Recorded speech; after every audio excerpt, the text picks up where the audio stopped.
Rejtelmet, ha zengenek, körtállok, mint mesékbe.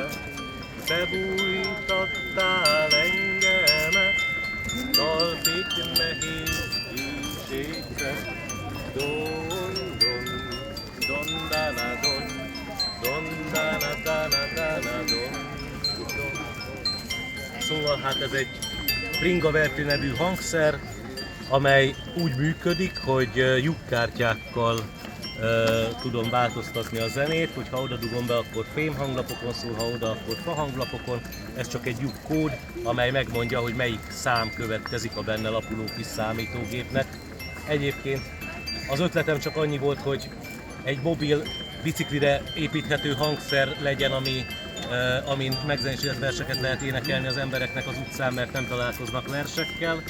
És Terebesi Tóbiás hangszerkészítő készítette el ezt a hangszert pár évvel ezelőtt.